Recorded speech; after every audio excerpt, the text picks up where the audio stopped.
नमस्कार, इन खबर में आपका स्वागत है। मैं विद्या शंकर तिवारी हूँ। कल से यानी कि 1 अक्टूबर से कई चीज़ें बदलने जा रही हैं। इन चीज़ों में जो बदलाव होने जा रहा है उससे आपके पॉकेट पे या जेब पे क्या असर पड़ेगा, ये जान लेना बहुत ज़रूरी है। और तो सबसे पहले हम बात करते हैं, पेट्रोल डीजल पे नहीं मिलेगा कैशबैक। अभी तक क्या होता था कि जब डीजल पेट्रोल आप भरवाते थे तो उसमें यदि आप कार्ड के थ्रू पेमेंट करते थे तो उसमें आपको 0.75% तक कैशबैक मिलता था। अब बताया जा रहा है कि HPCL, BPCL और IOC ने कैशबैक योजना को वापस लेने का सुझाव दिया, जिसके बाद अब ये आपको नहीं मिलेगा। 1 अक्टूबर से पहला चेंज, सीधे सीधे आप प्रभावित होने जा रहे हैं। क्रेडिट कार्ड से भरवाने पे ये मिल रहा था। इसके बाद ये है कि दूसरा ये है कि SBI ने जो बदलाव किया है वो ये किया कि 1 अक्टूबर से निर्धारित मंथली एवरेज बैलेंस को नहीं बनाए रखने पर लगने वाले जुर्माने में 80% तक की कमी करने जा रहा है। यानी कि अब आपको थोड़ा सा इसमें फ़ायदा होगा। कैसे फ़ायदा होगा?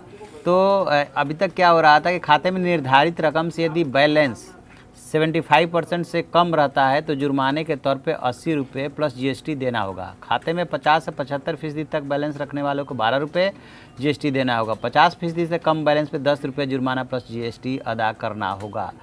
तो इस तरह से और इसकी एक और ख़ासियत है कि आपको 3000 रुपये बनाए रखना होगा मिनिमम बैलेंस। ठीक है। बदल जाएगा ड्राइविंग लाइसेंस और RC, यानी कि देश में पहली बार 1 सितंबर 2019 से MV एक्ट में बदलाव के बाद अब क्या होने जा रहा है कि अब आपका ड्राइविंग लाइसेंस, DL और RC से जुड़े नियमों में भी बदलाव हो जाएगा। और इन नियमों के लागू हो जाने के बाद सभी लोगों को अपना DL बदलवाना पड़ेगा। सबको DL बदलेगा। नए नियमों के अनुसार अब DL और RC पंजीकरण प्रमाण पत्र एक ही रंग के हो जाएंगे। यही नहीं, अब ड्राइविंग लाइसेंस और RC में माइक्रोचिप के अलावा QR कोड भी होगा। चौथी चीज़ है कि कम हो जाएगी GST दर। GST काउंसिल के गोवा में 22 सितंबर को जो बैठक हुई थी, 37वीं बैठक, उसमें कई चीज़ों पे जो है टैक्स कम किया गया था। 1 अक्टूबर 2019 से ये नियम प्रभावी हो जाएंगे। नए बदलावों के अनुसार अब 1000 रुपये तक के किराए वाले होटलों पर टैक्स नहीं लगेगा। यही नहीं, 7500 रुपये तक टैरिफ वाले कमरे के किराए पर केवल 12% GST देना होगा। और छोटे वाहन मालिकों को राहत दी गई है। 10 से 13 सीटों तक के पेट्रोल और डीजल वाले वाहनों से सेस घटा दिया गया है। साथ ही स्लाइड फास्टनर्स जीप पर GST 12% कर दिया है। 4 चीज़ हो गई। 5वीं चीज़, GST रिटर्न का नया तरीका, यानी कि अभी GST से ही जुड़ी हुई खबर है। 5 करोड़ सालाना से ज़्यादा टर्नओवर वाले कारोबारियों के लिए GST रिटर्न का फॉर्म कल से बदल जाएगा। इन कारोबारियों को GST ANX 1 फॉर्म भरना होगा जो GSTR1 की जगह लेगा।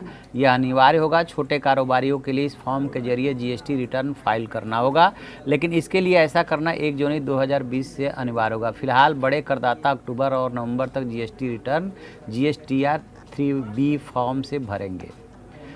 5 चीज़ हो गई। 6ठी चीज़ है कि कर्मचारियों के हित में बड़ा फैसला ये होने जा रहा है कि केंद्र सरकार 1 अक्टूबर से कर्मचारियों के पेंशन पॉलिसी में भी बदलाव कर रही है। नए नियम के तहत यदि किसी कर्मचारी की नौकरी के 7 साल पूरे होने के बाद डेथ हो जाती है तो उसके आश्रितों को बढ़ी हुई पेंशन का फ़ायदा मिलेगा।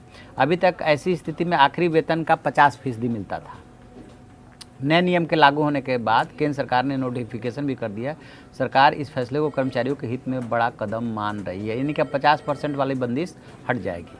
7वीं चीज़ जो होने जा रही है कि पिछले दिनों वित्त मंत्री निर्मला सीतारमण ने कारपोरेट टैक्स में बड़ी कटौती की घोषणा करते हुए इसको 30% से घटाकर 22% कर दिया था। घोषणा के मुताबिक 1 अक्टूबर 2019 के बाद जो मैन्युफैक्चरिंग कंपनियों के मतलब इस फील्ड में आएंगे 15% टैक्स भरने का विकल्प होगा। इसके बाद कंपनियों पर सरचार्ज और टैक्स समेत कुल चार्ज 17.01 बैठेगा।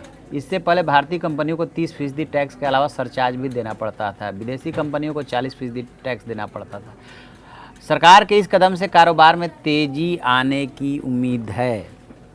ये ऐलान पिछले दिनों निर्मला सीतारमण ने कर दिया था। वो जो कट ऑफ डेट थी कि इस तारीख से लागू होगा वो 1 अक्टूबर है। और 8वां बड़ा जो बदलाव होने जा रहा है कि वो है रेल किराए पर भी इसका असर पड़ सकता है। इस पर 18% GST थी, जिसे बढ़ाकर 28% कर दिया गया है। इसमें टैक्स के अलावा 12% का अतिरिक्त सेस भी लगाया गया है। 2 अक्टूबर से सरकार देश भर में प्लास्टिक में बने प्रोडक्ट के इस्तेमाल पर पाबंदी, भारत में बढ़ते प्रदूषण को देखते हुए इस कदम को उठाया गया है। यानी कि वो जो 2 अक्टूबर से जो है सिंगल यूज प्लास्टिक जो बैन करने जा रहा होने जा रहा है, तो वो भी मान लीजिए कि इसी अक्टूबर से ही लागू हो रहा है। और GST के दरों में बदलाव कई चीज़ों पे वो इसी 1 अक्टूबर से लागू होने जा रहा है। तो कई चीज़ों में आपको फ़ायदा हो जाएगा, कई चीज़ों में थोड़ा जेब पे बर्डन बढ़ जाएगा। अब देखिए कल से, अब एक बात ज़रूर है कि यदि सबको DL नए तरीके से बनवाना है, क्योंकि DL और RC एक ही तरह का हो जाएगा, तो फिर जो है उसके लिए देखना होगा कि कितनी लंबी लाइन लग रही है, या सरकार ने पहले से व्यवस्था की है कि लाइन नहीं लगेगी। तो ये हो रहे हैं 8 बदलाव 1 अक्टूबर से। तो आप ऐसी खबरों के लिए देखते रहिए हमारा डिजिटल चैनल इन खबर। Thank you. इन खबर चैनल को सब्सक्राइब करें और बेल आइकन दबाना ना भूलें।